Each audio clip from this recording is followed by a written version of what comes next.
PST PET physical conduct कराने की बात, ये डिसीजन हुआ, तो वो 23/8 को डिसीजन ले लिया गया था कि फिजिकल कब से होंगे। देखिए बच्चे, 23 सितंबर से 8 नवंबर, इतने लंबे कभी फिजिकल नहीं चलते। इसका सिर्फ एक कारण है, क्योंकि इस बार फिजिकल के साथ डॉक्यूमेंट वेरिफिकेशन और डीएमई आरएमई भी। तो आपका जो है डीएमई होता है कि आपका मेडिकल टेस्ट सीधा, और आरएमई आपका रीमेडिकल होता है बच्चों। तो मेडिकल रीमेडिकल सब साथ चल रहे होंगे और इसी साल इनको रिजल्ट देना। अच्छी बात यह होगी कि अगला जो एग्जाम आएगा एसएससीजीडी का, वो होना है जनवरी फरवरी में। उससे पहले रिजल्ट क्लियर करना होगा। यही उम्मीद हम लोगों को भी थी कि जनवरी फरवरी से पहले रिजल्ट फाइनली क्लियर हो जाए।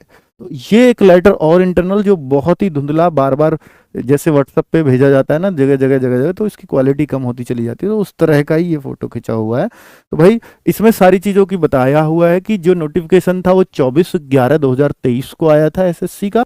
डिक्लेरेशन जो रिटन एग्जाम्स का था वो 10/7 को एग्जाम का रिजल्ट डिक्लेयर हुआ बच्चों का।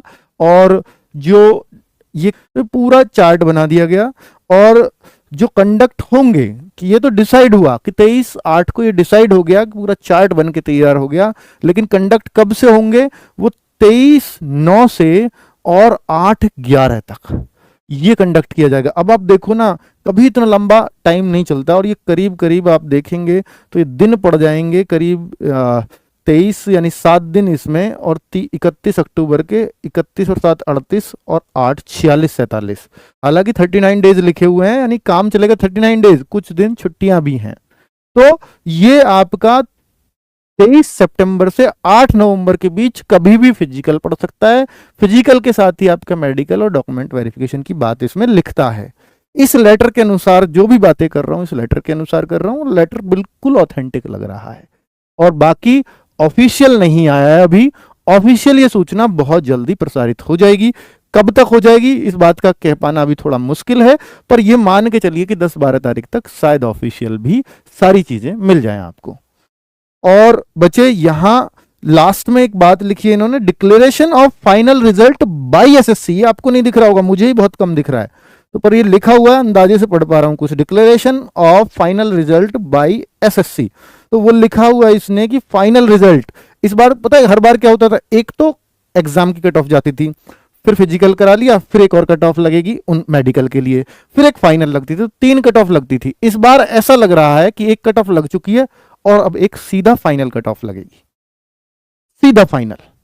ठीक है, तो अब और कुछ, तो अब सारे बच्चों का क्या मेडिकल कराएंगे, जितने भी बच्चे फिजिकल के लिए गए हैं। अब तो ऐसे ही लग रहा है कि ये सारे बच्चों का जो फिजिकल पास होंगे सब बच्चों का मेडिकल करा देंगे। हालांकि इनकी मेडिकल में कॉस्टिंग ज्यादा आएगी, पर समय की काफी बचत होगी। बच्चे अब चूंकि थोड़ी सी घबराहट होने लगी होगी, सर 23 सितंबर तो आ लिया, तो इसमें थोड़े से बच्चों के हाथ पैर फूलने लगते हैं। तो मैं आप लोगों को बता देता हूं कि एक बार भीड़ के साथ दौड़ना अलग बात होती है, और अलग अलग अकेले तैयारी करना थोड़ा अलग होता है। जो थोड़ा कमजोर दिल वाला बच्चा है वो थोड़ा घबरा जाता है कई बार। भीड़ ऐसा नहीं है उसके प्रैक्टिस नहीं है, घबरा के अगर वो गिर गया तो उसके हौसले वहीं पस्त हो जाते हैं और वो फिर आगे दौड़ ही नहीं पाता। या कोई दौड़ शुरू कर रहा है तो उसको बहुत सारी समस्याएं आ रही हैं, सिन पेन हो रहा है, कहीं कुछ पेन हो रहा है, कोई इस तरह की दिक्कतें आती हैं। तो मैं आपसे कह रहा हूं भाई, एक बार ना अपने आप को इस ट्रायल में झोंक देना। आरडब्ल्यूए आपको फिजिकल का मॉक ट्रायल हर बार कराता है एसएससीजीडी का, और इसमें पिछली बार हम देखें तो लद्दाख तक के बच्चे, लेह लद्दाख से भी बच्चे ग्रेटर नोएडा आए थे अपना फिजिकल देने। तो इस बार भी बच्चा वेस्ट बंगाल, बिहार वगैरह से भी आ रहा है फिजिकल का मॉक ट्रायल देने, और उससे उसको क्लियर हो जाएगा कि भाई मैं फिजिकल लगा पाऊंगा या नहीं। क्योंकि पिछली बार मॉक टाइम भी लगभग इतना ही मिला था कि जैसे मॉक ट्रायल हमारा इतना ही पहले था, तो ऐसे भी बच्चे थे कि सर मेरा 29 मिनट में रनिंग आती थी और यहां मैंने 23 में मार दी। बच्चे ये निश्चित तौर पर अगर आपने सही नपाई कर रखी है और आप डेली रनिंग कर रहे हो, और आपका अपने वहां अगर 26 मिनट 27 मिनट भी आ रहा होगा, तो आप यहां उससे कम में ही करके जाओगे और 24 मिनट में करके जाओगे। यहां से इतना हौसला मिलता है साथ दौड़ने से, घबराहट नहीं होती। साथ दौड़ने से हमें लगातार ये इंस्पिरेशन मिलती है कि यार इतने लोग दौड़ रहे हैं तो मैं भी 100% दूं, सब लोग झोंक रहे हैं अपने आप को तो मैं भी दूं। तो अकेले से में हमेशा ज्यादा समय आता है, ग्रुप में दौड़ने से हमेशा कम ही समय आएगा। ठीक है, तो भाई